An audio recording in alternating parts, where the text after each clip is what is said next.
Addition 24 में आप सभी प्यारे बच्चों का स्वागत है, आप सभी मित्रों का स्वागत है। और सबसे पहले मैं उन बच्चों को ढेर सारी बधाई देना चाहता हूं जिन्होंने एसएससी जीडी का फॉर्म सबमिट कर दिया है, क्योंकि एक बेस्ट अपॉर्चुनिटी है आपके लिए। आप एसएससी जीडी में जॉब कर सकते हैं, जिसमें सीआईएसएफ का पद था, बीएसएफ पद था, एसएसबी का था, तमाम तरह के पद निकले हुए हैं। तो आप फॉर्म सबमिट कर दिए होंगे। तो आइए प्यारे बच्चों, आज हम स्टार्ट करेंगे सामान्य विज्ञान, जो एसएससी के हर एग्जाम में पूछा जाता है बच्चों, चाहे वो एसएससी का सीएचएल्स हो, एसएससी का एमटीएस हो, एसएससी सीजीएल हो, एसएससी जीडी हो, एसएससी सीपीओ हो। तो स्टाफ सिलेक्शन कमीशन के हर एक एग्जाम में general awareness and general knowledge के भाग में ये सामान्य विज्ञान पूछा जाता है, जो लगभग में 2 से 3 नंबर का होता है और ये हर साल क्वेश्चन फिक्स होते हैं। तो आइए आज हम चर्चा करेंगे कुछ टॉपिक पर जो बहुत ही इंपॉर्टेंट टॉपिक है आपके एसएससी जीडी के एग्ज़ाम के दौरान। तो बच्चों आज हम कुछ टॉपिक पर चर्चा करेंगे। अच्छा, वो टॉपिक कौन कौन सा है देखिए।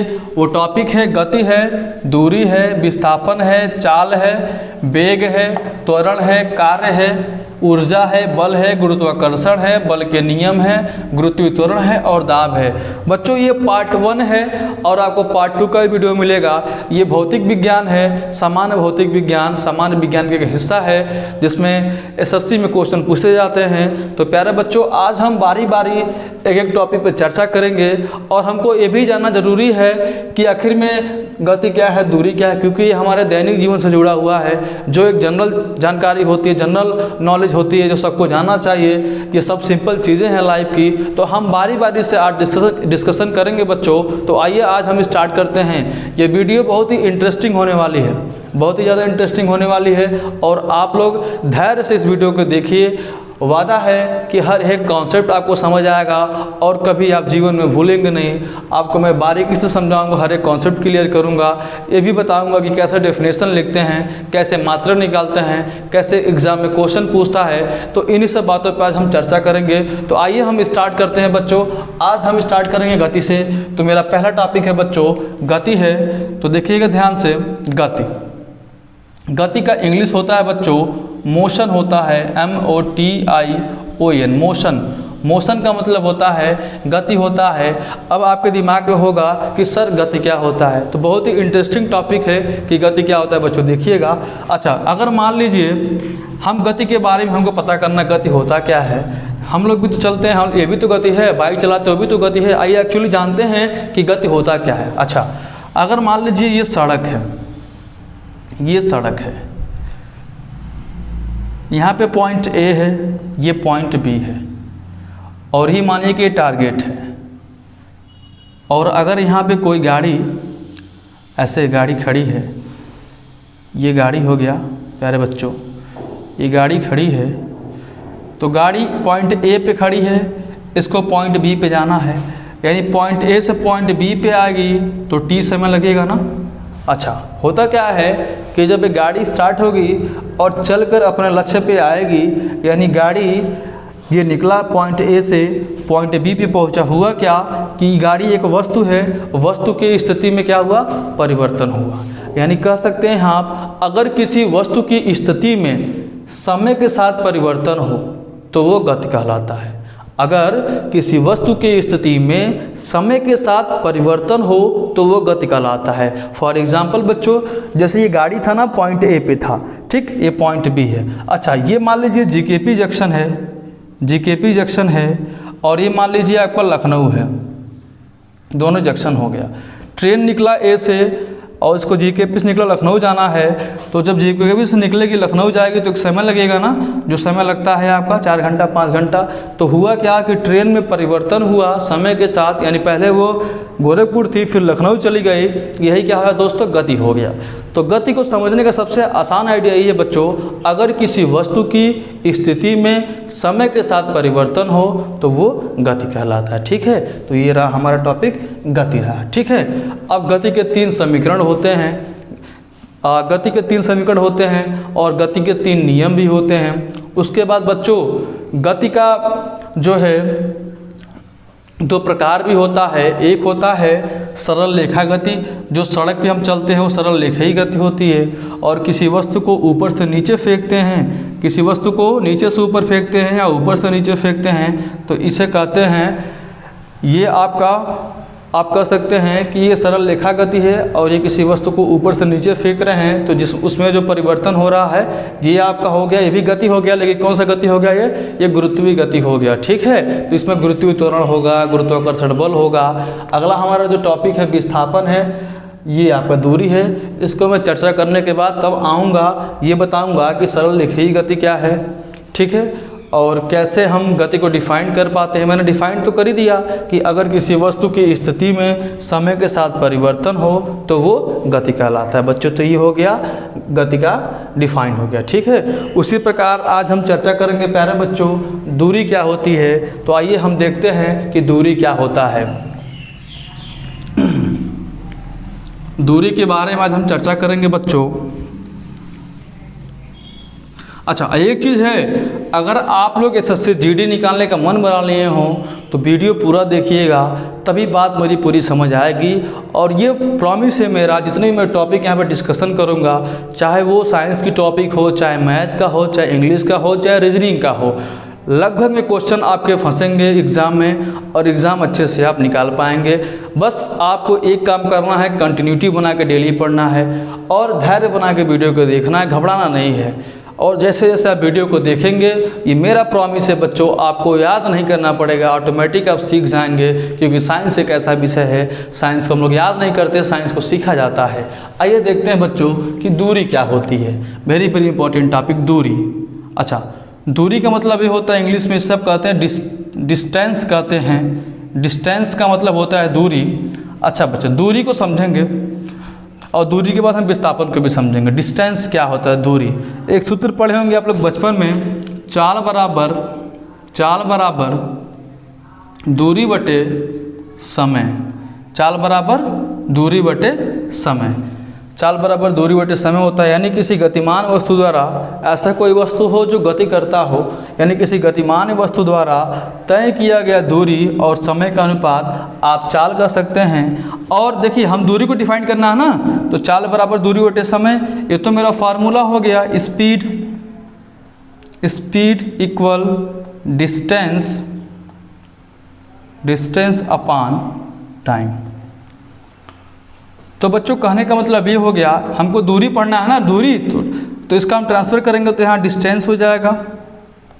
Distance equal speed into time हो गया। यानी बच्चों ये आप कह सकते हैं कि जो स्पीड होता है और टाइम होता है, यानी कि जो चाल होता है और समय होता है, जो उसका गुणनफल होता है, वही क्या कहलाता है बच्चों, दूरी कहलाता है। ये तो हो गया फार्मूला वाइज हम डिफाइन कर दिए कि चाल बराबर दूरी बटे समय। तो अगर हमको दूरी को डिफाइन करना हो तो मैंने ट्रांसफ़र किया तो क्या हो गया, दूरी बराबर चाल गुणे समय हो गया। अच्छा बच्चों, दूरी पढ़ रहे हैं ना, तो हम सिंपल भाषा में समझाएंगे कि दूरी क्या होता है। तो ये फार्मूला वाइज हो गया, ये भी आपका अच्छा डेफिनेशन बन सकता है, लेकिन उससे बेटर ये है कि आप नॉर्मल समझिए जो हमारी लाइफ से जुड़ा है बेटा, दूरी। अच्छा, मान लो कोई वस्तु है, कोई व्यक्ति है ए, ये यहाँ से गया जीकेपी गया, गोरखपुर गया, फिर यहाँ से गया लखनऊ गया,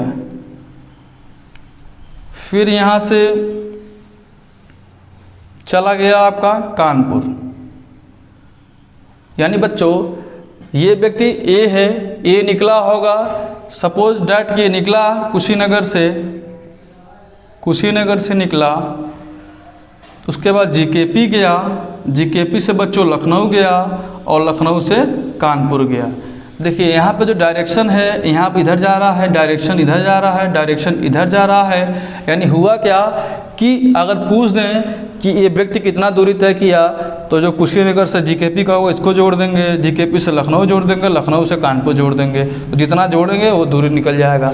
तो कहने का मतलब ये हो गया बच्चों कि अगर हम दूरी की बात करें तो किसी पथ की जो लंबाई होती है, रास्ता पथ है ना, मान लीजिए AXY एक रास्ता है, ठीक है, इसकी जो लंबाई होती है, अगर कोई व्यक्ति है यहाँ पे और ये व्यक्ति यहाँ से चलना प्रारंभ करे और Y तक आए, तो इसका द्वारा तय किया गया जो पथ की लंबाई होगी वही दूरी होता है। यानी किसी गतिमान वस्तु द्वारा तय किया गया पथ की लंबाई, यानी वो चल रहा है, जो पथ की लंबाई XY है, मान लीजिए कि ये 5 किलोमीटर है, तो दूरी कितनी हो गई? 5 किलोमीटर हो गई। यानी किसी गतिमान वस्तु द्वारा तय किया गया पथ की लंबाई जो होता है वही दूरी होता है, और दूरी का MKS पद्धति में मात्रक मीटर होता है। अब मैं आपको बताऊंगा कि सिस्टम ऑफ यूनिट क्या है, क्योंकि सबसे इम्पोर्टेंट है। इन सब टॉपिक पढ़ने के बाद हमको सिस्टम ऑफ यूनिट जानना बहुत ज़रूरी है। अगर हम सिस्टम ऑफ यूनिट नहीं जानेंगे तो इस सब टॉपिक का पढ़ने का कोई मतलब नहीं निकलेगा। तो बच्चों, आज हम डिस्कशन ये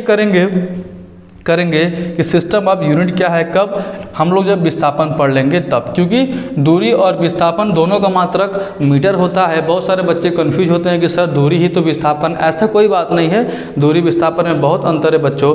दूरी एक अदिश राशि है, विस्थापन एक सदिश राशि है। आपके दिमाग में आएगा कि सर सदिश राशि क्या होती है, अदिश राशि क्या होती है, तो मैं वो भी डिस्कशन करूँगा।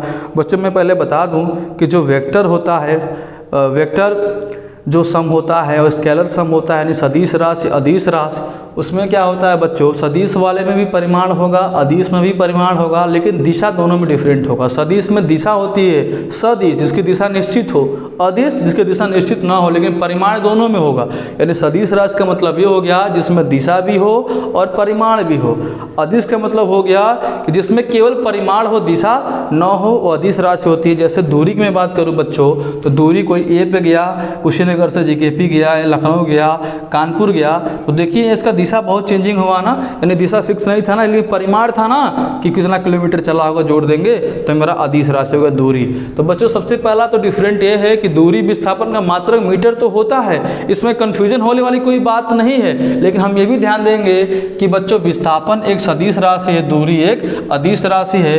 तो दूरी की परिभाषा हम डिफाइन दो तरह कर सकते हैं कि चाल बराबर दूरी बटे समय होता है, और दूरी को मैंने ट्रांसफर कर दिया तो चाल गुणित समय हो गया। यानी चाल और स्पीड और टाइम, चाल और समय का जो गुणनफल होता है उसको आप दूरी कर सकते हैं। और ये भी कह सकते हैं कि अगर कोई गतिमान वस्तु है और वो किसी पथ पे चल रहा है, तो जो उस पथ की लंबाई होगी, एक निश्चित लंबाई जो होगी पथ की, वो क्या होगी, दूरी होगी। जैसे कि 5 किलोमीटर लिखा था बच्चों। अच्छा, कैसे हम निकालते हैं मात्रक, जैसे डिस्टेंस, दूरी का हमें मात्रक निकालना है ना, तो हमको पता है बच्चों कि जो हमारा चाल होता है इसका मात्रक मीटर प्रति सेकंड होता है, और समय का मात्रक भी सेकंड होता है। तो सेकंड से सेकंड कट जाएगा, यानी दूरी का मात्रक क्या निकल जाएगा, दूरी का मात्रक हमारा मीटर निकल जाएगा। ठीक है, तो ये रहा हमारे दूरी पर डिस्कशन रहा बच्चों।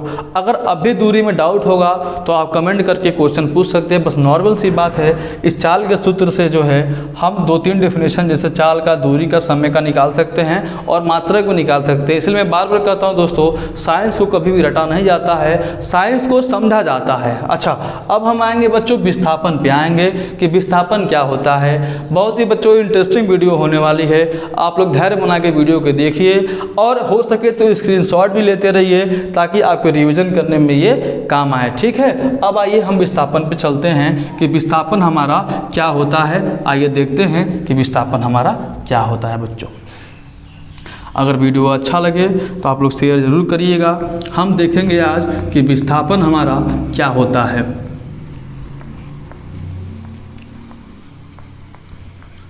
आइए देखते हैं। तो विस्थापन जो है हमारा दोस्तों, विस्थापन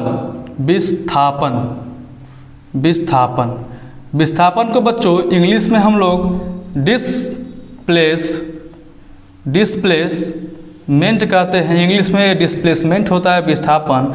और जो हमारा विस्थापन होता है, जो विस्थापन का सूत्र होता है बच्चों, वो होता है वेग गुणे समय होता है विस्थापन का सूत्र। यानी वेग बराबर विस्थापन अपन समय, तो विस्थापन को मैंने ट्रांसफर किया, विस्थापन बराबर वेग घूरते समय। तो बच्चों ये आपका डिस्प्लेसमेंट हो गया, और ये हमारा वेलोसिटी हो गया, और ये आपका टाइम हो गया।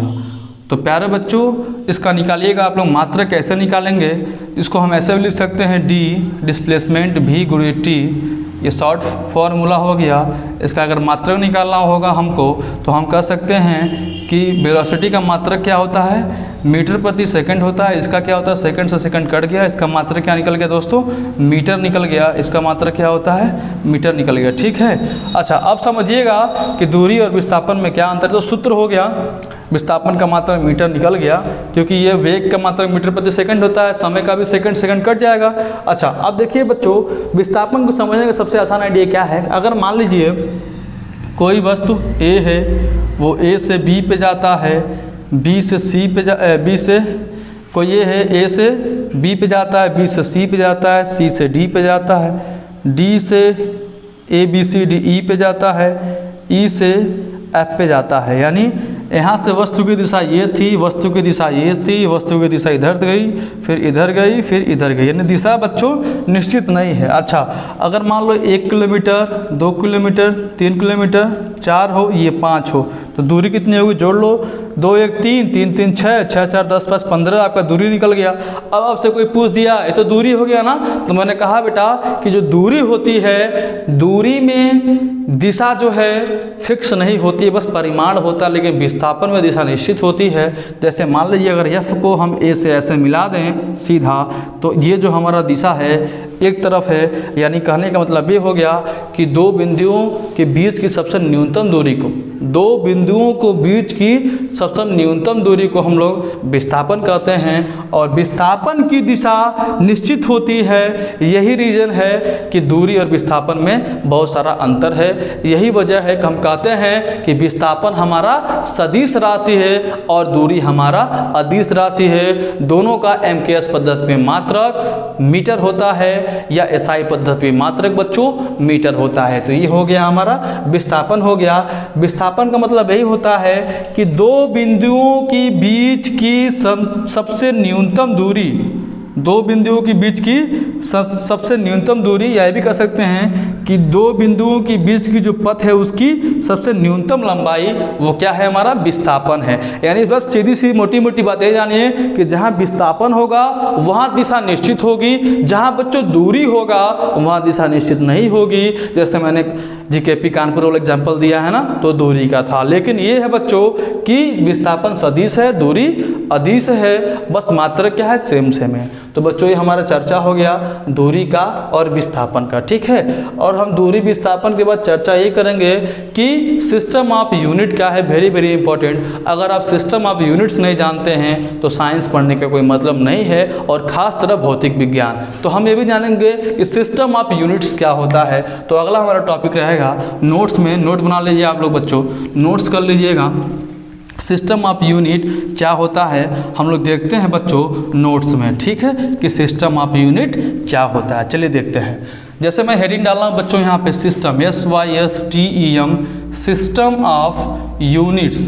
जो हमारा सिस्टम ऑफ यूनिट्स है इसको 3 भागों में बांटा गया है बच्चों।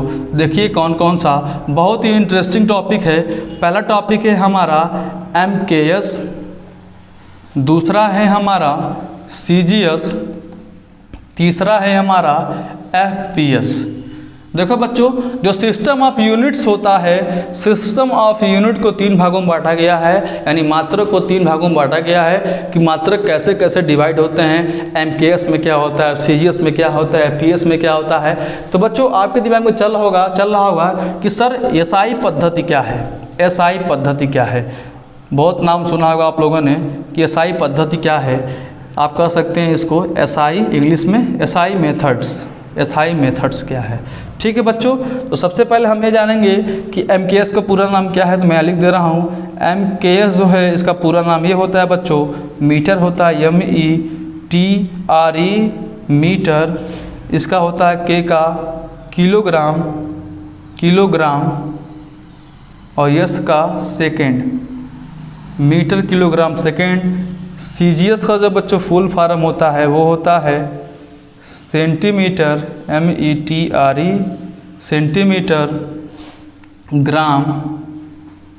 Gram second.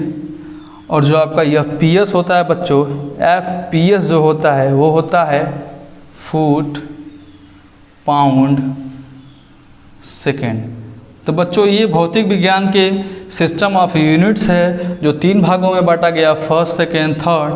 पहला बच्चों MKS है, दूसरा आपका CGS है, तीसरा आपका FPS है। तो बच्चों मैं बता दूं MKS को ही SI पद्धति कहते हैं, SI सिस्टम कहते हैं, SI मेथड कहते हैं। आपके दिमाग होगा कि सर SI का मतलब क्या होता है। तो बच्चों SI का मतलब होता है इंटरनेशनल सिस्टम होता है बच्चों, इसका पूरा नाम है इंटरनेशनल सिस्टम्स होता है। ठीक है, SI का मतलब जो MKS है बच्चों वही क्या है आपका SI है, CGS अलग है, FPS अलग है। ठीक है, जैसे कि मान लीजिए दूरी का मात्रक MKS में मीटर है, उसी तरह CGS में क्या होगा तो सेंटीमीटर हो जाएगा। तो ये रहा मात्रक का क्रम रहा, कैसे मात्रक को डिफाइन करते हैं। तो वो है हेडिंग है आपका सिस्टम ऑफ यूनिट्स है बच्चों, 3 भागों में बांटा गया है। MKS पद्धति को ही हम SI पद्धति कहते हैं और SI पद्धति का पूरा नाम है इंटरनेशनल सिस्टम्स नाम है। तो ये रहा बच्चों आपको सिस्टम ऑफ यूनिट्स रहा, आप लोग इसका स्क्रीनशॉट ले सकते हैं, आपके एग्ज़ाम में काम आएगा। अच्छा बच्चों, जो मीटर, इंटरेस्टिंग की बात यह है ना कि जो मीटर लिखा है METER मीटर, ये भी सही लिखा है, मीटर ये भी सही लिखा है, स्पेलिंग देखिए, और METRE ये भी स्पेलिंग क्या है सही है। तो कन्फ्यूज मत होइएगा, दोनों स्पेलिंग करेक्ट है मीटर का। ये इंग्लिश की कुछ इंटरेस्टिंग बातें हैं।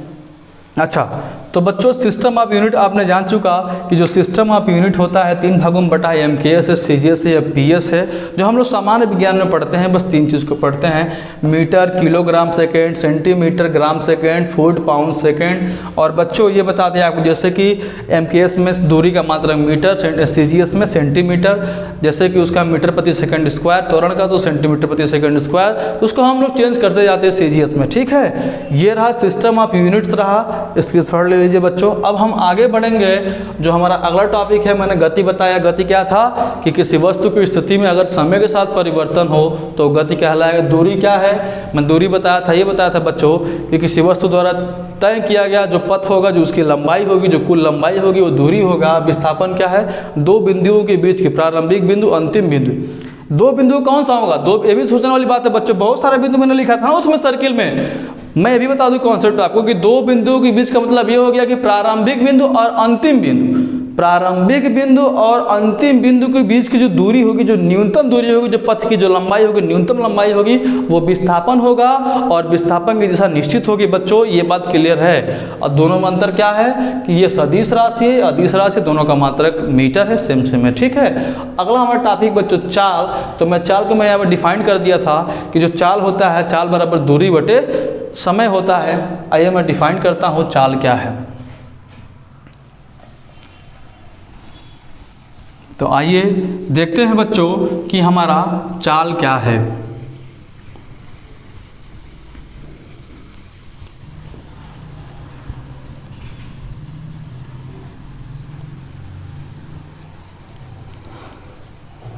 देखिए बच्चों, आज हम डिफाइन करेंगे कि चाल क्या है। देखिए चाल की हम बात करते हैं बच्चों, चाल लिखा है चाल।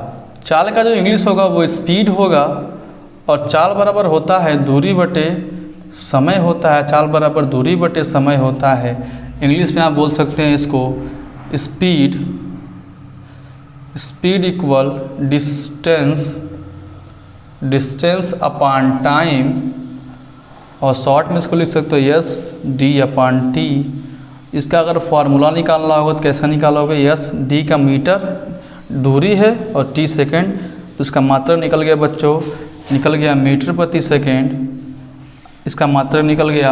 अब आपको डिफाइन करना होगा कि चाल किसे कहते हैं, क्या कहेंगे कि पहली बार चाल कौन करेगा, चाल वही करेगा जो गतिमान वस्तु होगा। ठीक है, तो किसी गतिमान वस्तु द्वारा तय किया गया दूरी और जो समय का अनुपात होगा वो चाल कहलाएगा बच्चों। इंग्लिश वाले बच्चे भी समझ लेंगे। जैसे डिस्टेंस अपॉन टाइम लिखा है ना बच्चों, तो हमको याद नहीं कुछ करना, बस यही बोल देना है कि the ratio of distance and time is called speed, and you can say that S = D/T, and जो इसका मात्रक होगा S बराबर M/S यानी मीटर प्रति सेकंड हो जाएगा बच्चों। तो सिंपल सी बात है, हमारा चाल बराबर दूरी बटे समय, और दूरी जो समय का अनुपात होगा वो चाल होगा। इसका सूत्र है, इसका मात्रक है बच्चों। तो हमने डिफाइन कर दिया कि चाल क्या होता है। आइए हम डिफाइन करते हैं बच्चों। अच्छा एक चीज़ और देखो, कि चाल का भी मात्रक सेम है मीटर प्रति सेकंड और वेग का भी मात्रक सेम है। देखो इंटरेस्टिंग की बात आएगी बच्चों, यही तो कॉन्सेप्ट है। इंटरेस्टिंग की बात यह आ रही है कि इसका भी मात्रक मीटर प्रति सेकंड है, वेग का मात्रक भी मीटर प्रति सेकंड। अंतर क्या है? अंतर ये है कि चाल वहाँ होगा जहाँ दूरी होगी, और दूरी क्या है बच्चों? दूरी एक अदिश राशि है और विस्थापन क्या है? सदिश राशि है। तो जहाँ पर विस्थापन होगा वहाँ वेग हम काउंट करते हैं, जहाँ दूरी होगा वहाँ हम चाल काउंट करते हैं। तो आइए बच्चों देखते हैं कि अब है विस्थापन क्या होता है, सॉरी ये वेग क्या होता है। मैंने विस्थापन बताया, चाल के बाद हम पढ़ेंगे वेग क्या होता है। ये देखते हैं। तो बच्चों वेग जो होता है, वेग का जो सूत्र होता है, देखिए ध्यान से, वेग इंग्लिश में बोलते हैं इसको वेलोसिटी बोलते हैं, वेलोसिटी। और इसका जो सूत्र है वो है विस्थापन अपान समय। लेकिन बच्चों चाल बराबर दूरी बटे समय था ना, इसलिए वो चाल थी क्योंकि दूरी अदिश थी, विस्थापन सदिश होगी इसलिए वेग हो गया। जो इसकी इंग्लिश होगा बेटा वो होगा velocity equal displacement upon time. अब इसका हम शॉर्ट निकाल लेंगे v, ये d और ये t। इसका मात्रक क्या निकलेगा? दूरी का मात्रक, डिस्प्लेस का मात्रक क्या होता है बच्चों? मीटर प्रति सेकंड होता है। ये आपका डिस्प्ले विस्थापन है ना, विस्थापन का मात्रक मीटर होता है, सॉरी मीटर होता है, और समय का मात्रक सेकंड होता है। मात्रक क्या निकल गया? मीटर प्रति सेकंड, मीटर प्रति सेकंड आपका मात्रक निकल गया बच्चों, ठीक है। अब देखिए ध्यान से, अब आपसे कोई पूछ दिया कि वेग क्या है, तो सिंपली से कहेंगे कि विस्थापन और जो समय का जो अनुपात होता है वेग होता है। बस सिंपल बोलना, ज़्यादा कुछ सोचना नहीं हमको, बस ये बताना है बच्चों कि जो विस्थापन होता है, समय होता है, इसका अनुपाती क्या होता है? वेग होता है। इंग्लिश वाले बच्चे कह देंगे the ratio of displacement and time is called velocity. So v equal d upon t and v equal m upon s, यानी बच्चों ये इसका मात्रक हो गया मीटर प्रति सेकेंड, और ये वेग हो गया। देखो बेटा चाल वेग में अंतर क्या है ये भी समझ जाओ। कहोगे सर जी चाल का भी मात्रक आप मीटर प्रति सेकंड बता रहे हैं और वेग का भी मात्रक आप मीटर प्रति सेकंड बता रहे हैं, सोचने वाली बात है ना बच्चों, इंटरेस्टिंग टॉपिक है ना।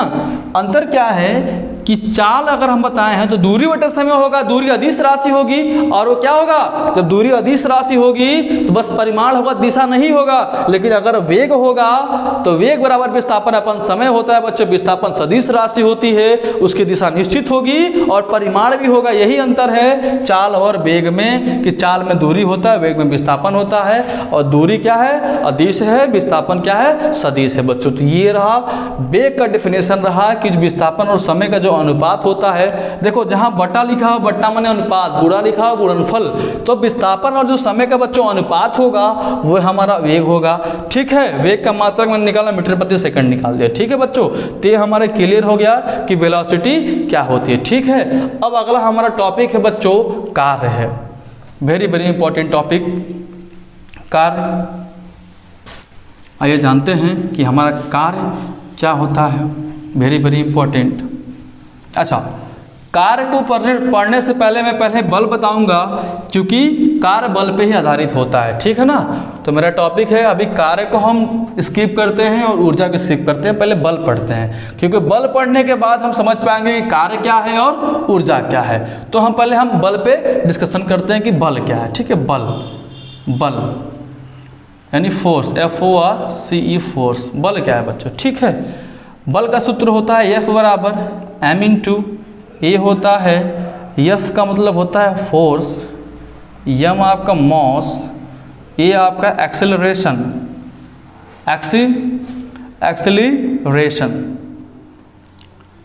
एक्सेलरेशन। अच्छा बच्चों आपका त्वरण छूट गया ना, अभी बताता हूँ त्वरण क्या है बेटा यहाँ पे, ठीक है। त्वरण समझ लो यहाँ पे क्या है। जो त्वरण है हमारा वो होता है वेग में परिवर्तन बटे जो समय होता है, ठीक है। त्वरण जो हमारा है बेटा छूट गया तो समझ लीजिएगा। त्वरण का मतलब होता है वेग अपान समय, यानी वेग में परिवर्तन की दर त्वरण होती है। इसको इंग्लिश में बोलते हैं बच्चों acceleration, ACCELERATION, acceleration equal velocity upon time. और बच्चों जो इसका मात्रक निकलेगा वो निकल जाएगा, वेग का मात्रक मीटर प्रति सेकंड होता है, इसका मात्रक क्या होगा, सेकंड होगा, यानी ये इसमें मल्टीप्लाई हो जाएगा तो मात्रक हो जाएगा मीटर प्रति सेकंड स्क्वायर हो जाएगा। ठीक है बच्चों, यानी त्वरण पढ़ लीजिए, तभी बल समझ आएगा तभी कार समझ आएगा। त्वरण छूट गया था बच्चों। त्वरण का मतलब ये हो गया कि वेग अपान समय, यानी वेग और समय का जो अनुपात होगा बच्चों वो त्वरण होगा। इंग्लिश से बोलेंगे acceleration equal velocity upon time. अब त्वरण क्या है, वेग में परिवर्तन की दर को हम क्या कहते हैं, त्वरण कहते हैं बच्चों। अच्छा, जब हम लोग बाइक चलाते हैं तो बाइक में जो दाहिने साइड जो एक्सेलरेशन होता है, अधिकतर गांव वाले बच्चे उसको स्लेटर बोलते हैं। स्लेटर नहीं होता है बच्चों, वो एक्सेलरेशन होता है। जैसे गाड़ी की स्पीड 20 पे चला रहे हैं और आपको किसी को ओवरटेक करना हो तो आप स्पीड को ऐसे बढ़ाते हैं तो 20 से स्पीड 60 जाती है, यानी गाड़ी में क्या हुआ, वेग में परिवर्तन हुआ। और वेग में परिवर्तन की दर क्या है बच्चों, वही आपका त्वरण है। अच्छा, मान लीजिए सिंपल सीधा सा एक रोड है ऐसे, ठीक है, आपकी यहाँ पे बाइक जो है, ये बाइक आपकी चल रही है, ठीक है, स्पीड आपकी 20 किलोमीटर प्रति घंटा की है और ओवरटेक करना हो किसी को यहाँ पे दूसरे बाइक को, तो आप अपनी स्पीड बढ़ाएंगे ना, 20 है तो 20 से 40-50 करेंगे, 40-50 में उसको ओवरटेक करेंगे। यानी बच्चों क्या हुआ, जो आपका वेग था, वेग की मैं क्यों बोल रहा, क्योंकि सरल रेखा गति हो रहा है, सीधा गति है, टेढ़ा मेढ़ा नहीं है। अगर टेढ़ा मेढ़ा होता तो दूरी हो जाती, सीधा है ना, इसलिए क्या हो गया, वेग आ गया। यानी बच्चों हमने क्या किया कि बाइक की स्पीड को बढ़ाने के लिए सडन एक्सीलरेटर को, एक्सेलरेशन को, एक्सीलरेटर का बार बार गाँव वाले बोलते हैं, एक्सेलरेशन को हम स्पीड बढ़ाते हैं तो 20 से 40 होता है, वही क्या है, वेग में परिवर्तन की दर है, उसी को हम त्वरण करते हैं। बच्चों एक टॉपिक और है त्वरण के बाद, मंदन क्या होता है, डिक्सेलरेशन। एक्सेलरेशन और डिक्सेलरेशन, देखो मंदन जो होता है, कई मान लो रास्ते में ब्रेकर बना होता है ना, ब्रेकर लाके गाड़ी चला रहे हैं तो हम क्या करते हैं, एक्सेलरेशन को कम करते हैं ना, स्पीड 20 से 10-5 कम होती है, माइनस में आता है ना, यानी कि वो क्या होगा, मंदन हो गया। अगर आप गति को एक बैग बढ़ा दे रहे हैं तो वो क्या हो गया, त्वरण हो गया। फिर एक बैग आप डाउन कर दिए तो मंदन हो गया। तो ये हो गया क्लियर हमारा कि त्वरण क्या होता है, त्वरण होता है वेलोसिटी अपन टाइम का रेशियो होता है, यानी वेग और समय का जो अनुपात होता है बच्चों वो त्वरण होता है। और मैं बता दूं आपको, त्वरण की त्वरण का जो मात्रक होता है मीटर प्रति सेकंड स्क्वायर होता है। इसका एमकेएस पद्धति में मात्रक, एसआई पद्धति में मात्रक मीटर प्रति सेकंड स्क्वायर होता है बच्चों। त्वरण अगर आप लोग समझ गए होंगे अच्छे तरीके से तो आप लोग समझ लेंगे बल क्या है। बल होता है F बराबर m into a, force equal mass into acceleration. इसका मात्रक क्या है बच्चों, इसका मात्रक 3 निकालोगे आप। इसका मात्रक द्रव्यमान का मात्रक होता है, मॉस का मतलब क्या होता है बेटा, द्रव्यमान होता है ना, लिख दे रहे हिंदी में, बल बराबर द्रव्यमान गुणे त्वरण। अच्छा, अब देखो बच्चों, बल बराबर द्रव्यमान गुणे त्वरण हो गया, इसका मात्रक हो गया द्रव्यमान किलोग्राम, इसका हो गया मीटर प्रति सेकंड स्क्वायर। यानी बल का मात्रक क्या निकल गया, किलोग्राम मीटर प्रति सेकंड स्क्वायर। और बल का मात्रक न्यूटन भी होता है। मैं नोट्स लिख दे रहा हूँ यहाँ पे, NOTES नोट्स में लिखूंगा पहला कि बल का एसआई पद्धति में मात्रक न्यूटन या किलोग्राम मीटर प्रति सेकंड स्क्वायर होता है और सीजीएस में डाइन होता है। अच्छा, डाइन से बच्चों याद आया, मैं एक क्लास ले रहा था क्लास 9th का, तो मैं कहा कि बताओ बल का सीजीएस मात्रक क्या होता है, कहें बताओ डाइन, तो उसको लगा कि मैं उसको डाइन बोल रहा हूँ। एक्चुअली डाइन जो है, डाइन मात्रक था, वो लड़की काफ़ी घबरा गया, अरे सर हमें डाइन बोल रहे हैं। तो नहीं बच्चों, सीजीएस में मात्रक डाइन होता है। और 1 न्यूटन बराबर बच्चों 105 डाइन होता है। ये बेटा कॉन्सेप्ट है, आपको हमेशा याद होनी चाहिए। ये पूछता है कभी काले, 1 लाइनर में पूछ देता है कि बताओ 1 न्यूटन के कितना डाइन, 105 डाइन। ठीक है बच्चों, तो हमने ये सीखा जो बल होता है m इंटू ए, यानी force equal mass into acceleration हो गया, यानी कि बल बराबर द्रव्यमान गुणे त्वरण हो गया, यानी कि किलोग्राम मीटर प्रति सेकंड स्क्वायर। और न्यूटन जो है इसका मात्रक हो गया एसआई पद्धति में या एमकेएस में, सीजीएस में डाइन हो गया, और सीजीएस में डाइन होता है मात्रक, और 1 न्यूटन बराबर 105 डाइन होता है बच्चों। ठीक है, इसका आप लोग ले लीजिए स्क्रीनशॉट, ये एग्जाम के टाइम में काम आएगा। ठीक है, अच्छा, ये तो हो गया फार्मूला वाइज हमने डिफाइंड किया ना बेटा। क्या डिफाइंड किया कि जो हमारा द्रव्यमान होता है त्वरण का जो गुणनफल होता है वही बल होता है। गुणा का मतलब गुणनफल, वटा का मतलब अनुपात, यानी जो हमारा द्रव्यमान है और त्वरण है जो इसका गुणनफल होगा वही बल होगा ना। इसका मात्रक किलोग्राम मीटर प्रति सेकंड स्क्वायर न्यूटन या सीजीएस में डाइन या 1 न्यूटन बराबर 105 डाइन होगा। ये तो सिर्फ बेसिक कॉन्सेप्ट हो गया ना, लेकिन नॉर्मल समझेंगे हम लोग अपने दैनिक लाइफ में कि एक्चुअली बल होता क्या है। ठीक है, अब समझिएगा बच्चों, किसी दरवाजे को हम या खोलते हैं या उसको पुश करते हैं या पुल करते हैं, ढकेलते हैं या खोलते हैं, तो हम कहते हैं कि उस पर हम लोगों ने बल लगाया। हम लोग क्या कहते हैं, हम लोग उस पर बल लगाएं।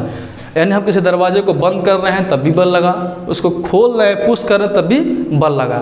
ठीक है, तो बल का डिफाइन करने का मतलब ये हो गया, कह सकते हैं कि आप अगर मान लीजिए यम द्रव्यमान के कोई वस्तु है, इस पे आप यफ पे क्या लगा दिए, आप यफ बल लगाएं, तो होगा क्या, ये आपका जो आगे बढ़ेगा ना, या इधर से बल लगाएं आप लोग, इधर क्या होगा, पीछे बढ़ेगा। ठीक, इससे ये सिद्ध होता है कि अगर हम लोग बात करें बल की तो बल दो तरीके से होता है। क्या दो तरीका है बेटा, संतुलित बल है, एक असंतुलित बल है। बस समझ लो कि संतुलित बल क्या है, असंतुलित बल क्या है। संतुलित बल का मतलब होता है, कभी आप पार्क में गए होंगे तो देखे होंगे जो झूला नहीं ऐसे बना होता है पार्क में, ऐसे झूला बना होता है ऐसे, ये झूला यहाँ दो लोग ऐसे बैठे होते हैं। ठीक है, दो लोग बैठे हैं, अगर दोनों इक्वल आ गए तो वो संतुलित बल हो गया।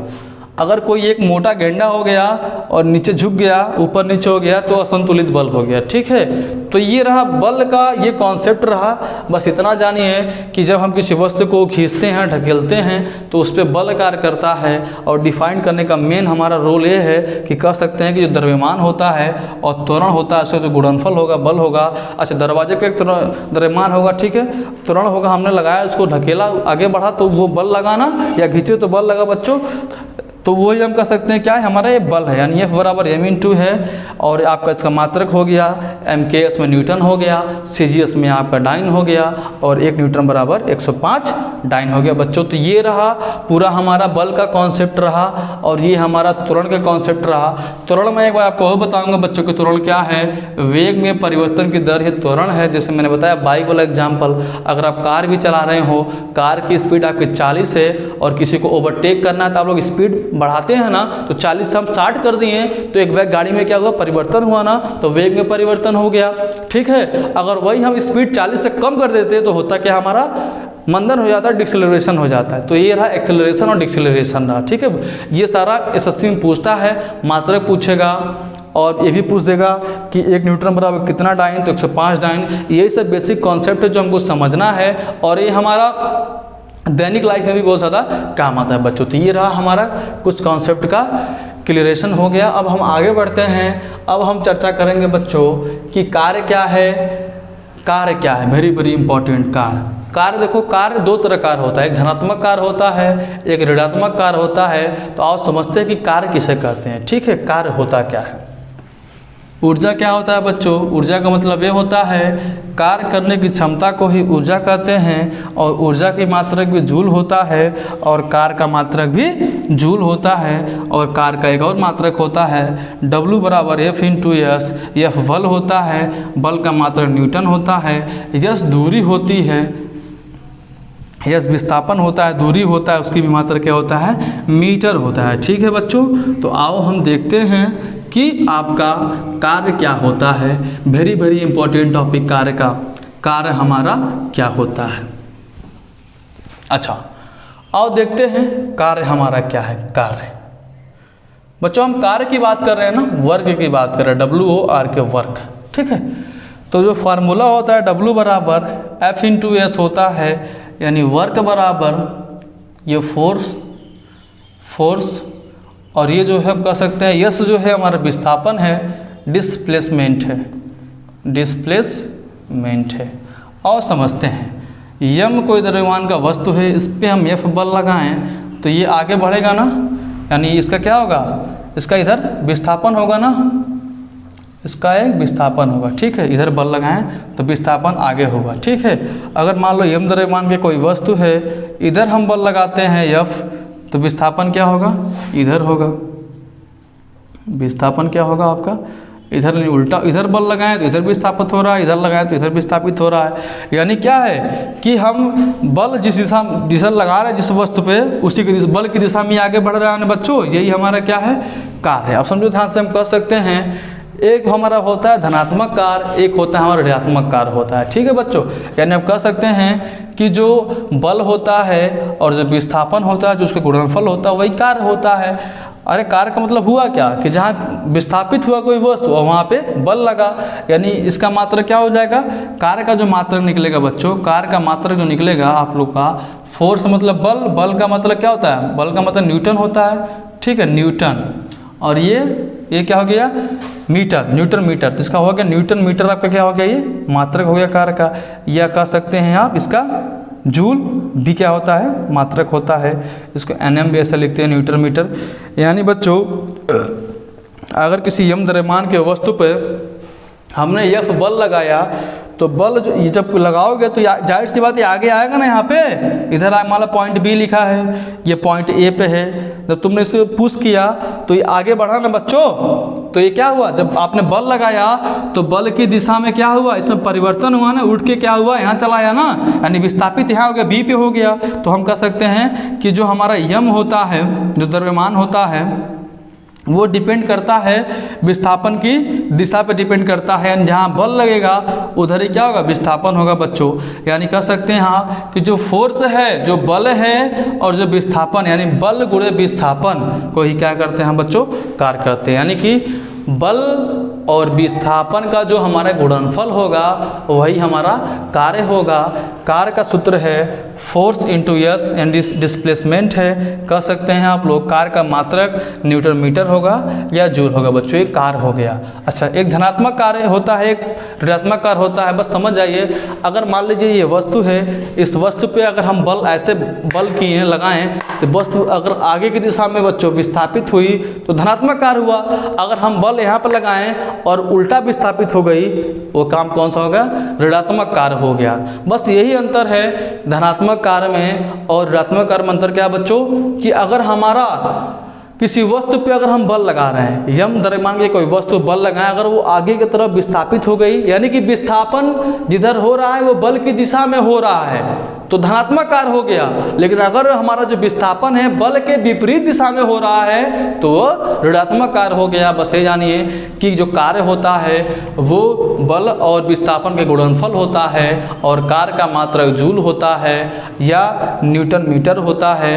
और कार्य दो तरह हम समझ सकते हैं, एक ऋणात्मक कार्य होता है और एक धनात्मक कार्य। धनात्मक कार्य का मतलब ये होता है कि अगर हम किसी वस्तु पे बल लगाते हैं तो बल की दिशा में अगर विस्थापन हो रहा है, अगर मान लीजिए ये डेस्टर है, ये मैं फोर्स लगा रहा हूँ, जिस पर मैं फोर्स लगाया, अगर ये आगे विस्थापित हो रहा है तो काम धनात्मक होगा। अगर मैं जैसे बल लगाया ये पीछे विस्थापित हो रहा है, यानी बल के विपरीत दिशा में, तो ये ऋणात्मक कार्य होगा बच्चों। तो ये हो गया हमारा कार्य का कॉन्सेप्ट हो गया। तो आपके क्लियर हो गया, गति, दूरी, विस्थापन, चाल, वेग, त्वरण, कार्य और बल। अब हम आएंगे बच्चों ऊर्जा पे, फिर आएंगे गुरुत्वाकर्षण पे, फिर आएंगे बल का नियम भी क्लियर हो गया आप लोग का। बल का नियम क्या था, धनात्मक ऋणात्मक वाला क्लियर हो गया, ठीक है। और मैंने नहीं सॉरी, बल का जो नियम था मैंने बताया था ना, संतुलित, सॉरी एक मिनट, मैंने बताया था जो बल के नियम है वो संतुलित बल वाला बताया था और संतुलित वाला बताया था, ठीक है। अगर झूले पे दो लोग बैठे हैं, एक राइट साइड में एक लेफ्ट साइड में, दोनों का वेट लगभग अप्रॉक्स है और वो बैलेंस है तो संतुलित बल हो गया। एक मोटा गेंडा अगर है, अगर नीचे झुक जाता है तो क्या हो गया, असंतुलित बल हो गया। यानी कह सकते हो बैलेंस अनबैलेंस फोर्स दो हो गया। तो बल का नियम यही था, एक बैलेंस था एक अनबैलेंस था, ये भी क्लियर हो गया। आपका बचा हो गया गुरुत्वाकर्षण, गुरुत्वीय त्वरण बचा है और ये दाब बचा है, ठीक है बच्चों। अब ऊर्जा बचा है। तो सबसे पहले मैं चर्चा करूंगा ऊर्जा पे। तो ऊर्जा को मैं नॉर्मली बता दे रहा हूँ, बहुत इसमें सोचने वाला विषय नहीं है बच्चों। ऊर्जा आप कह सकते हैं कि जो कार्य करने की जो क्षमता होती है हमारी, वही ऊर्जा होता है। ऊर्जा का MKS पद्धति में मात्रक, SI पद्धति में मात्रक बच्चों जूल होता है, ठीक है। बस सिंपल सी बात है। एनर्जी आपसे कोई पूछ दिया कि ऊर्जा क्या होता है, कहिएगा कि कार्य करने की क्षमता को ही हम लोग ऊर्जा ऊर्जा कहते हैं। जो हमारी कार्य करने की जो क्षमता है वही हमारी ऊर्जा है, इसका मात्रक हमारा जूल होता है। तो बच्चों ये सारा क्लियर हो गया। अब हम आएंगे very very very interesting topic और हम बात करेंगे गुरुत्वाकर्षण का, गुरुत्वात्तरण का। तभी जाकर हमारा क्लियर होगा गति के तीनों नियम का कंपेयरिंग क्या है, तब जाके हमारा वीडियो ये कंप्लीट होगा आज का। तो आइए हम चर्चा करेंगे बच्चों कि चर्चा ये करेंगे कि गुरुत्वाकर्षण क्या है। Very very important topic. तो ऊर्जा फिर समझ जाइएगा। ऊर्जा का मतलब ये हो गया कि कार्य करने की क्षमता क्या है, हमारा कार्य करने की क्षमता ही हमारा क्या है बच्चों, ऊर्जा है। ठीक है ना। अच्छा अब आओ हम समझते हैं ऊर्जा का मात्रक जूल होता है। अब हम समझेंगे गुरुत्वाकर्षण। Very very very important topic और बहुत ही बच्चों इंटरेस्टिंग टॉपिक है, बहुत ही मज़ा आने वाला इस टॉपिक पे, गुरुत्वाकर्षण पे। आइए हम देखते हैं बच्चों कि गुरुत्वाकर्षण क्या होता है। गुरुत्वाकर्षण इंग्लिश से बोलते हैं बच्चों इसको ग्रेविटेशन बोलते हैं, ग्रेविटेशन बोलते हैं। इसमें हम दो हेडिंग पढ़ेंगे। पहला पढ़ेंगे गुरुत्वाकर्षण बल, इंग्लिश में बोलेंगे बच्चों इसको ग्रेविटेशनल फोर्स।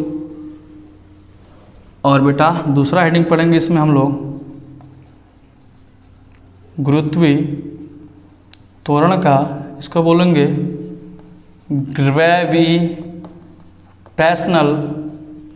Gravitational acceleration. ठीक है। और एक टॉपिक और इसमें तीसरा पढ़ेंगे कैपिटल जी क्या है। चौथा पढ़ेंगे स्मॉल जी क्या है। और लास्ट पढ़ेंगे दोनों में संबंध क्या है, दोनों में संबंध क्या है, यानी कि स्मॉल जी और कैपिटल जी में संबंध क्या है। ठीक है। तो बच्चों गुरुत्वाकर्षण में, ग्रेविटेशन में जो है हम लोग 5 टॉपिक पढ़ेंगे। पहला टॉपिक पढ़ेंगे गुरुत्वाकर्षण बल क्या है, गुरुत्वात्तरण क्या है, कैपिटल जी क्या है, स्मॉल जी क्या है, दोनों में संबंध क्या है, यानी कैपिटल जी स्मॉल जी में संबंध क्या है बच्चों। तो बहुत ही इंटरेस्ट आने वाला है, आप लोग बस धैर्य बनाए रखिए। ये लास्ट हेडिंग रहेगा आपका आज का और इसी के बाद वीडियो आपकी ख़त्म भी हो जाएगी। तो बच्चों मैं समझाना चाहता हूँ आपको कि गुरुत्वाकर्षण हम पढ़ रहे हैं। पहले तो मैं ये बताऊंगा कि गुरुत्वाकर्षण बल क्या है। ठीक है।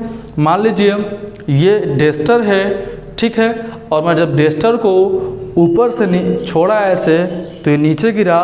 क्या कभी आपने सोचा है कि जब हम किसी वस्तु को ऊपर फेंकते हैं तो आखिर वो नीचे क्यों गिरता है?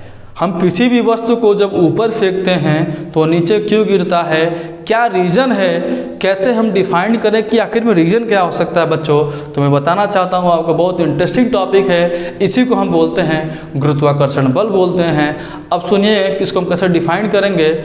जब किसी वस्तु को हम ऊपर से नीचे या नीचे से ऊपर फेंकते हैं, नीचे से जब ऊपर फेंकोगे तभी जाके एक समय बाद जब इसका अंतिम वेग कैपिटल V 0 हो जाएगा तभी नीचे गिरेगा। ठीक है। जब हम किसी वस्तु को नीचे से ऊपर फेंकें या ऊपर से नीचे फेंकें तो पृथ्वी पे गिरेगा ना, पृथ्वी इसको अट्रैक्ट करेगी ना, तो यानी पृथ्वी इसको आकर्षित कर रही है ना। यानी कह सकते हो कि जब हम किसी वस्तु को नीचे से ऊपर या ऊपर से नीचे फेंकते हैं या गिराते हैं तो वो जिस बल के कारण नीचे गिरता है या जिस भी कारण वो नीचे गिरता है, मैंने अब भाई अब मान लीजिए ऊपर से इसको छोड़े नीचे गिरा ना, एक बल लगा ना नीचे की तरफ, अट्रैक्टिव हुआ, खींचा, आकर्षण हुआ ना। तो आकर्षण क्या होता है? आकर्षण बल भी होता है। बल के कई प्रकार है बच्चों, आकर्षण भी है, क्या है, बल है। अच्छा, तो पृथ्वी जिस बल से किसी वस्तु को, पृथ्वी जिस बल से, पृथ्वी है, पृथ्वी इसको खींचेगी ना, तो इस पर जो बल लगाएगी, ऐसे खींच रही है, तो पृथ्वी जिस बल से किसी वस्तु को अपने तरफ खींचती है, आकर्षित करती है, वही क्या होता है बच्चों? गुरुत्वाकर्षण बल होता है। ठीक है। आप समझ आया ना? सिंपल सी बात कहिएगा कि पृथ्वी जिस बल से किसी वस्तु को अपने तरफ खींचती है, आकर्षित करती है, वही हमारा गुरुत्वाकर्षण बल होता है। ये हमारा क्लियर हो गया ग्रेविटेशनल फोर्स। दूसरा है हमारा गुरुत्वात्तरण है बच्चों। मैंने बताया था गति में कि एक सरल रेखीय गति होती है और एक गति क्या होती है, ऊर्ध्वाधर होती है यानी लंबवत होती है। जब किसी वस्तु को हम ऊपर से नीचे यानी ऊपर से नीचे या नीचे से ऊपर फेंकते हैं तो भी क्या ऊर्ध्वाधर गति है, ये सरल रेखीय गति बच्चों। अच्छा अब देखो सरल रेखीय गति में जो एक ए होता है ओनली एक्सेलरेशन होता है, त्वरण होता है। लेकिन हम जब किसी वस्तु को ऊपर से नीचे फेंकते हैं, नीचे से ऊपर फेंकते हैं तो वहाँ पे गुरुत्वीय त्वरण स्मॉल जी काम करता है बच्चों, यानी इसको बोलते हैं एक्सेलरेशन, सॉरी इसको बोलते हैं ग्रेविटेशनल एक्सेलरेशन बोलते हैं, या वे भी कह सकते हैं एक्सेलरेशन ड्यू टू ग्रेविटी। यानी गुरुत्वीय त्वरण का दो नाम है, एक नाम ये हो गया बच्चों ग्रेविटेशनल एक्सेलरेशन हो गया, और एक कह सकते हैं आप एक्सेलरेशन ड्यू टू ग्रेविटी, यानी ग्रेविटी के कारण त्वरण। यानी बच्चों अगर मान लो कोई बाइक सड़क पे चल रही है तो वहाँ पे सिंपल है त्वरण काम करेगा, हम लोग चल रहे हैं त्वरण काम करेगा, साइकिल चल रहा है, कार चल रहा है, ट्रक चल रहा है सड़क पे तो एक सरल रेखीय गति हो गया, वहाँ पे बच्चों त्वरण काम करेगा। लेकिन यही हम डेस्टर को जब ऊपर से नीचे फेंकेंगे या नीचे से ऊपर फेंकेंगे तो ऊपर नीचे फेंकने में नीचे ही गिरेगा, तो जो इसके वेग में जो परिवर्तन होगा वो क्या होगा, गुरुत्वीय त्वरण होगा। सिंपल मैंने बताया था आपको त्वरण में कि वेग में परिवर्तन की दर क्या है बच्चों, त्वरण है। जैसे कि मैंने कहा था कि अगर कोई बाइक चला रहा हो और उसकी स्पीड 20 किलोमीटर प्रति घंटा है और किसी को ओवरटेक करना हो तो वो अपनी स्पीड को बच्चों बढ़ाता है ना, जब स्पीड को बढ़ाएगा 20 से 40 होगा तो उसके वेग में परिवर्तन हुआ, यही हमारा त्वरण हो गया। लेकिन वो सड़क पर चला रहा है, अगर कोई वस्तु ऊपर से नीचे गिर रहा है, नीचे से ऊपर जाने के बाद गिर रहा है, तो अगर ऊपर से इसको छोड़ो नीचे तो इसके क्या हुआ, इसके वेग में परिवर्तन हुआ ना। लेकिन कौन सा वेग है, ऊर्ध्वाधर है ना, परपेंडिकुलर है, लंबवत गिर रहा है, सड़क पर तो चल नहीं रहा है बच्चों, इसीलिए कहते हैं इसको ये जो हमारा त्वरण होगा ये गुरुत्वीय त्वरण होगा, क्योंकि इस पे गुरुत्वाकर्षण बल भी काम करेगा।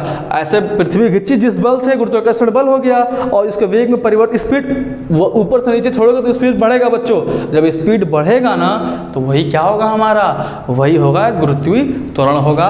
तो हमारा क्लियर ये हो गया बच्चों कि जब हम किसी वस्तु को ऊपर से नीचे फेंकते हैं, नीचे से ऊपर फेंकते हैं, जो उस फेंकने के दौरान जो उसमें उसके वेग में जो परिवर्तन होता है वही हमारा गुरुत्वीय त्वरण होता है। ठीक है बच्चों, कैपिटल जी है, क्या है स्मॉल जी क्या है बच्चों, कैपिटल जी जो है, कैपिटल जी को कहते हैं गुरुत्वाकर्षण सार्वत्रिक नियतांक करते हैं, और स्मॉल आपको पता होगा गुरुत्वीय त्वरण होता है। दोनों में संबंध क्या है, आइए हम बारी बारी से देखते हैं। ठीक है, आइए देखते हैं।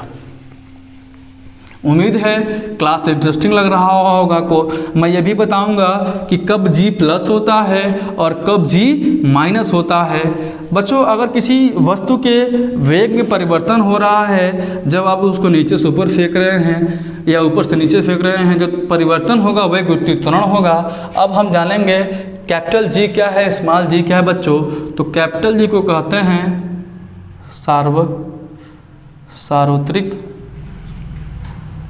गुरुत्वाकर्षण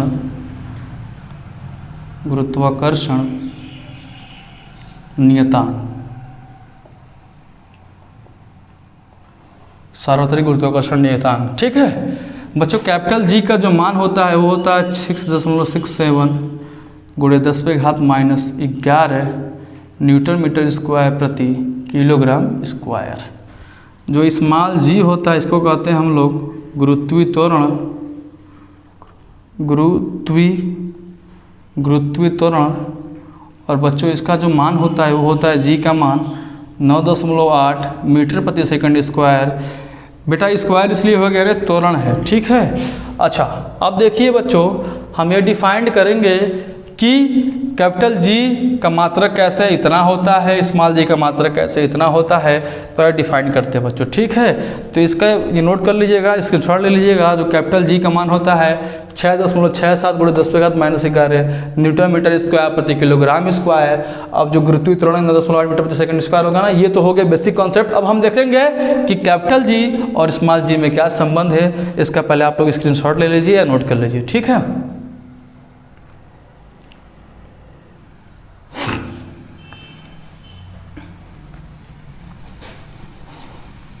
अब देखो बच्चों वेरी वेरी इंटरेस्टिंग टॉपिक आज का। आज हम कैपिटल जी और स्मॉल जी को समझेंगे बारी बारी से। अच्छा, तो कैपिटल जी और स्मॉल जी में क्या संबंध है, आइए देखते हैं। तो जो हमारा गुरुत्वाकर्षण बल होता है वो होता है F बराबर capital G capital M small m मोटे आर स्क्वायर होता है। सूत्र है बच्चों, ये इक्वेशन 1 हो गया। और आप पढ़े होंगे कि F बराबर m इंटू ए होता है, लेकिन बच्चों ये सरल रेखा गति के लिए है। हम a को g लिख सकते हैं कब, जब किसी वस्तु को नीचे से ऊपर या ऊपर से नीचे हम लोग फेंकते हैं तब। तो F बराबर क्या हो गया, m a की जगह बेटा g हो गया, F बराबर m इंटू जी हो गया, इक्वेशन 2 हो गया। अब कंपेयर करेंगे फर्स्ट सेकंड का तो क्या हो जाएगा, यह आपका स्मॉल m ये g निकल जाएगा। कंपेयर करने के बाद F इक्वल हो जाएगा ना, तो कैपिटल G यहाँ पे बच्चों आपका हो गया, कैपिटल G हो गया।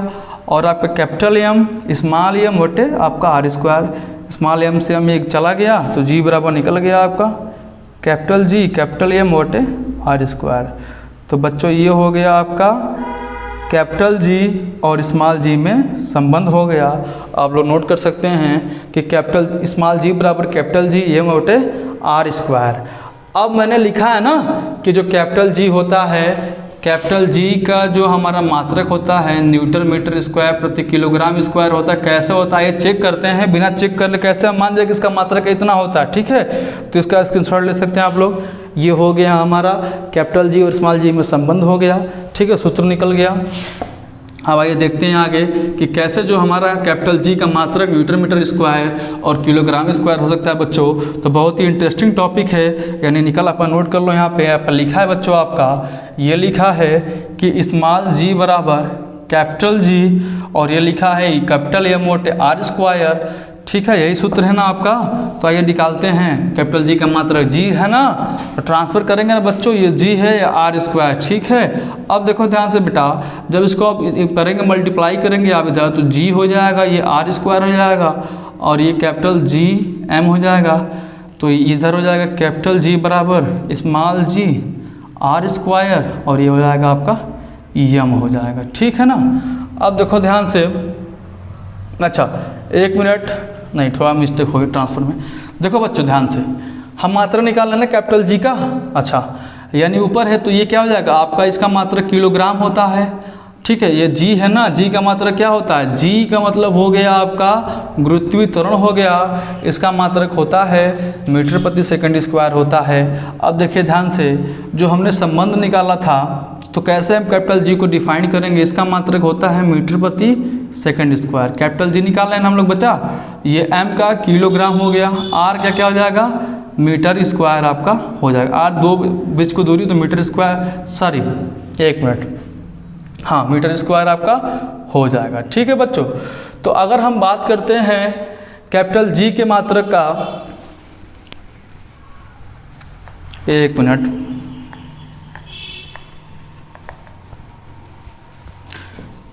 देखिए ध्यान से बच्चों, तो हमको सीधी सी बात ये जानना है कि जो हमारा कैपिटल G है इसका मान 6.67 गुणे 10 पे घात -11 न्यूटन मीटर स्क्वायर प्रति किलोग्राम स्क्वायर होता है। ठीक है, तो कैसे हम निकालेंगे हमको देखिएगा, निकालने का कई तरीके, जैसे F लिखा है, इसका सूत्र है G, M1 है, M2 है, R स्क्वायर है। ठीक है, हम संबंध से नहीं निकालेंगे, संबंध से तो मीटर प्रति सेकंड स्क्वायर निकलेगा स्मॉल g का। एक मिनट, वो भी मेरा सही था बच्चों, वो था G था मेरा और कैपिटल G था, M था, R स्क्वायर था। ठीक है, तो हम यहाँ से स्मॉल g का मान निकालेंगे। कैसे निकालेंगे देखिए आप, G इसका मान होता है न्यूटन मीटर स्क्वायर प्रति यानी किलोग्राम स्क्वायर होता है। ये आपका किलोग्राम और ये आपका मीटर स्क्वायर। ठीक है, तो ये मीटर स्क्वायर से मीटर स्क्वायर कट गया, 1 किलो से 1 किलो कट गया, यानी G हमारा क्या निकल गया, न्यूटन निकल गया और एक हमारा किलोग्राम निकल गया। तो इसका मात्रा न्यूटन प्रति किलोग्राम भी हो जाएगा। ठीक है, स्मॉल g का या मीटर प्रति सेकंड स्क्वायर भी हो जाएगा। ठीक है बेटा, लेकिन हम लोग यहाँ पर ये निकालेंगे कि कैसे हमारे कैपिटल G का मान यानी सार्वत्रिक गुरुत्वाकर्षण नियतांक का मान न्यूटन मीटर स्क्वायर प्रति किलोग्राम स्क्वायर होता है। तो ये देखते हैं, बल का मात्रक क्या होता है, न्यूटन हो गया। बल का मात्रक मैं सीधे सीधे लिख दे रहा हूँ, बल का मात्रक न्यूटन हो गया और ये G है, तो ऊपर M1 हो गया, M2 हो गया, नीचे R स्क्वायर कर लो। R दूरी है बच्चों, तो दूरी का मात्रा क्या होता है आपको पता होगा, मीटर होता है। तो न्यूटन गुणे R स्क्वायर, ये कैपिटल G M1 बटे M2, तो कैपिटल G बराबर N गुणे R स्क्वायर, ये आपका M1 बटे M2, तो कैपिटल जी बराबर न्यूटन, ये मीटर स्क्वायर, किलोग्राम गुणे किलोग्राम, किलोग्राम स्क्वायर, मात्रक क्या निकल गया, न्यूटन मीटर स्क्वायर प्रति किलोग्राम स्क्वायर बच्चों। तो ये निकल गया मात्रक, सार्वत्रिक गुरुत्वाकर्षण नियतांक का मात्रक निकल गया। तो आप लोग ऐसा निकाल सकते हैं, इसकी वैल्यू इतनी होती है 6.7 10 पे घात -11 होती है न्यूटन मीटर स्क्वायर प्रति किलोग्राम स्क्वायर होता है, ठीक है। और जो बेटा हमारा स्मॉल जी होता है, इसका मान होता है 9.8 मीटर प्रति सेकंड स्क्वायर होता है। एक बार बता दें मैं आपको कि स्मॉल जी का वैल्यू बदलता है, लेकिन कैपिटल जी का मान जो है वो कांस्टेंट वही रहता है। चाहे आप चंद्रमा पर रहिए, चाहे आकाश में रहिए, चाहे पृथ्वी पर रहिए, कैपिटल जी का मान कतई नहीं बदलेगा, लेकिन स्मॉल जी का मान बदलेगा। कब बदलेगा, देखिए अगर किसी वस्तु को हम नीचे से बेटा ऊपर फेंक रहे हैं तो अंतिम में एक जीरो होगा ना। मार्कर को तुम फेंकोगे नीचे से ऊपर जाएगा तो नीचे फिर गिरेगा, अंतिम एक जीरो हुआ ना, तो यहाँ पर जी जो होगा बच्चों माइनस में होगा, -10.8 मीटर प्रति सेकंड स्क्वायर। अगर ऊपर से नीचे फेंकोगे तो वस्तु के वेग में ज़्यादा परिवर्तन होगा, यानी बेटा ये प्लस होगा, जी बराबर +9.8 मीटर प्रति सेकंड स्क्वायर होगा। तो ये हो गया, डिफरेंट हो गया कि कैपिटल जी का मान 6.67 10 पे घात -11 न्यूटन मीटर स्क्वायर प्रति किलोग्राम स्क्वायर होता है, और जो स्मॉल जी है उसका मान 9.8 मीटर प्रति सेकंड स्क्वायर होता है। लेकिन जब किसी वस्तु को हम नीचे से ऊपर फेंकते हैं तो अंतिम एक जीरो होता है। यही रीज़न है कि जी ऊपर जाएगा तो परिवर्तन वेग में कम होगा, अंतिम एक जीरो हो जाएगा, जी हो जाएगा माइनस में। लेकिन हम कोई वस्तु ऊपर से नीचे फेंक रहे हैं बच्चों तो स्मॉल जी हो प्लस में होता है। अच्छा, एक क्वेश्चन आपने सुना होगा, एक वर्ड सुना होगा कि मुक्त पतन क्या होता है, फ्री फॉल क्या होता है। अगर किसी वस्तु को हम ऊपर से नीचे फेंक रहे हैं और बीच में कोई उसका विरोध नहीं कर रहा है, मतलब कोई ना ऐसा कोई वस्तु, ऐसा कोई जगह नहीं, मान लीजिए हम इसको नीचे गिराएं तो हाथ लगाएंगे बच्चों तो हाथ पर रुक जाएगा ना, तो नीचे नहीं गिरेगा। यानी कोई किसी वस्तु का विरोध नहीं कर रहा है, तो सीधे अगर वो वस्तु नीचे गिर रहा है तो मुक्त पतन हो जाएगा, ठीक है बच्चों। अच्छा, तो आज का है ये रहा, इंटरेस्टिंग टॉपिक रहा। एक टॉपिक और बचा है बेटा, दाब बचा है। आइए हम दाब समझते हैं, दाब क्या होता है। ये पार्ट 1 रहा भौतिक विज्ञान का, और इसके बाद पार्ट 2 की वीडियो भी आपको मिलेगी बच्चों। तो आप लोग धैर्य बना के पढ़ते रहिए और जीडी के लिए डेडिकेशन दिखाइए, और फिजिकल पे ज़्यादा फोकस मत करिए, क्योंकि पहले इंपॉर्टेंट है आपको रिटर्न निकालना। रिटर्न निकालने के बाद आप लोग को 6 महीने का टाइम मिलेगा, तो फिजिकल की तैयारी कर सकते हैं, फिर मेडिकल होगा और इंटरव्यू नहीं होगा, ठीक है। तो हम दाब पढ़ेंगे, आज का लास्ट हेडिंग दाब। इंग्लिश में बोलते हैं प्रेशर, PRESSURE प्रेशर। तो बच्चों दाब बराबर क्या होता है, दाब बराबर होता है बल बटे क्षेत्रफल होता है। इंग्लिश में बोलेंगे बेटा pressure, PRESSURE pressure equal force upon area, और मात्रक निकलेगा इसका न्यूटन, इसका एरिया का मात्रक क्या निकलता है, मीटर स्क्वायर। यानी इसका जो मात्रक होगा बेटा वो होगा न्यूटन मीटर स्क्वायर होगा, या इसे हम बोलते हैं PA, पास्कल भी बोलते हैं, ठीक है। दाब का मात्रक पास्कल भी होता है, न्यूटन मीटर स्क्वायर भी होता है, ठीक है। न्यूटन प्रति मीटर स्क्वायर होता है। तो इसका मात्रा न्यूटन प्रति मीटर स्क्वायर या PA पास्कल भी होता है। यानी बल और क्षेत्रफल का जो गुणनफल होगा वो दाब होगा। सिंपल सी बात है कि जहाँ बल होगा और क्षेत्रफल होगा, और जो उसका रेशियो होगा, बल और क्षेत्रफल का जो अनुपात होगा, दाब होगा। Pressure equal force upon area, you can say that the ratio of force and area is called the pressure, and so Newton upon metre square. आप कह सकते हैं बच्चों कि जो बल होता है, बल का मात्रक, बल कह रहे हैं, दाब होता है, दाब का मात्रक आपका न्यूटन प्रति मीटर स्क्वायर होता है या PA पास्कल होता है। तो बच्चों आज का ये वीडियो ख़त्म होता है, और उम्मीद है आपको वीडियो अच्छी लगेगी। तो अधिक से अधिक पढ़ाई करिए, अधिक से अधिक शेयर करिए, और GD में ध्यान लगा के पढ़िए। कल आपको क्लास मिलेगा करंट अफेयर का। धन्यवाद।